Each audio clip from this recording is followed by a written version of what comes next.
समझाने के लिए कथा सुनाते हैं। चक्रवर्ती सम्राट महाराज भर्तहरि जी, चक्रवर्ती सम्राट कहते हैं जहां से सूर्योदय होता है, जहां अस्त होता है, एक शत सप्तद्वीप मंडल का सम्राट। उसने विचार किया भर्तहरि जी ने कि सुख कहां है। दिमाग, बहुत बड़े विद्वान महापुरुष थे।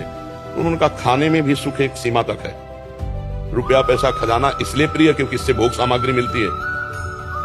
पैसे की माता क्या है? भोग सामग्री मिलती है। अगर पैसे से भोग सामग्री नहीं मिले तो हम कह रहे तुम्हारे को नाम जो है एक ट्रक 2000 रुपया आप कर दिया जाए, 2000 का नोट आपके किसी काम आएगा क्या? आपको कोई बेकार आग लगा दो। 500 रुपया क्योंकि उससे सामान मिलती है। रुपये का महत्व है वस्तु भोगने के काम में जो आती है, पहनना ओढ़ना है सब। इसके बाद एक आंतरिक सुख की मांग होती काम।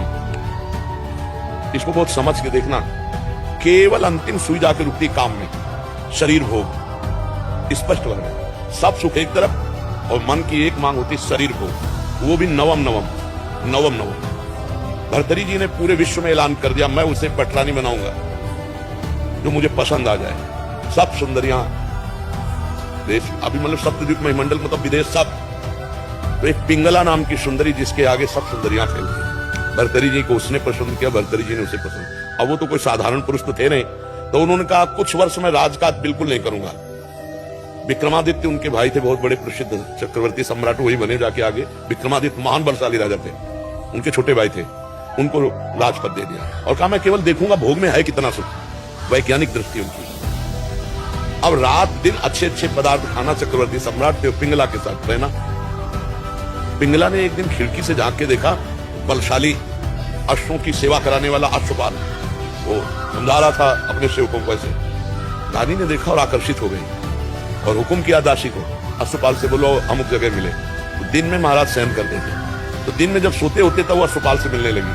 अश्वपाल से उसका शारीरिक संबंध हो गया। विक्रमादित्य ने को जब सूचना मिली तो उन्होंने कहा कि मैं महाराज से मिलना चाहता हूं, सेवक से कहो।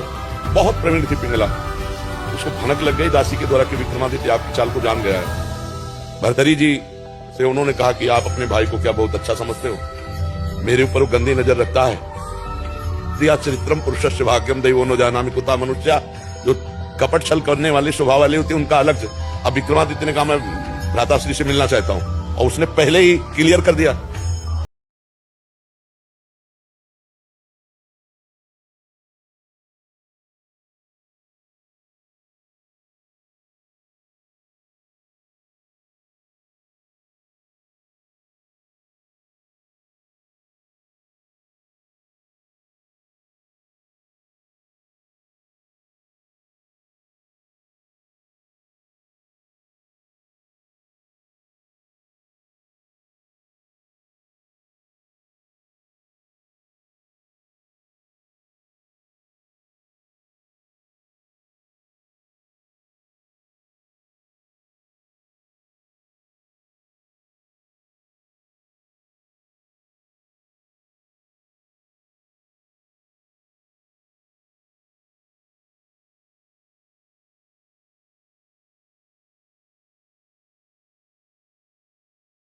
लेकिन ब्रह्म ऋषियों को जाने का आदेश था।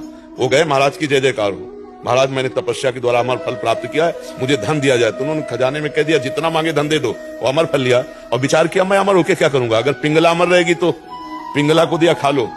पिंगला ने तुरंत विचार किया मैं अमर होके क्या करूंगी? अगर अश्वपाल जीवित रहेगा तो अश्वपाल को दे दिया। अश्वपाल ने सोचा मैं अमर होके क्या करूंगा? जो हमारी नृत्यांगना महाराज की है वो अमर हो जाए तो जब तक जीवित रहूंगा। नृत्यांगना ने सोचा मैं अमर होके क्या करूंगी महाराज को। समझ रहे ना? देखो जब पोल खुली होती है तो मैं अब जो नृत्यांगना थी उसने मंत्री से प्रार्थना की कि महाराज से मैं मिलना चाहती हूँ। आदेशवाद उसने कहा महाराज ये अमर फल है, आप इसे पा लीजिए, आप जैसा धर्मात्मा राजा अमर होना। ये सच्ची बता तुझे अमर फल कहां से मिला? क्योंकि तपस्या से ब्राह्मण ने प्राप्त किया, तू वैसे तुझे कहां से प्राप्त? बोले महाराज ये प्राण क्षमा किए जाए, हमारी दोस्ती है अश्वपाल से। अश्वपाल जो महल के नीचे ही, उनका जाओ किसी से कहना मत। अश्वपाल को बुलाया, बोला जानते हो हम तुम्हें क्या कर सकते हैं? तो कांप रहा था पहले से।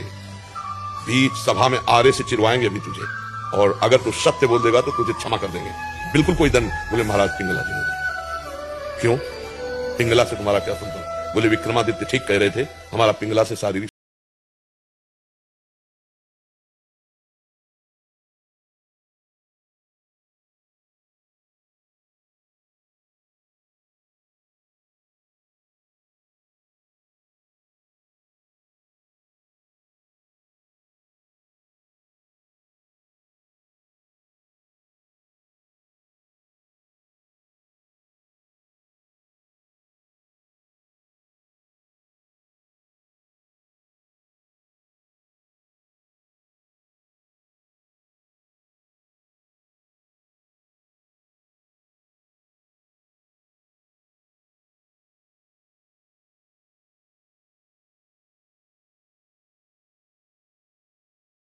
सकता है।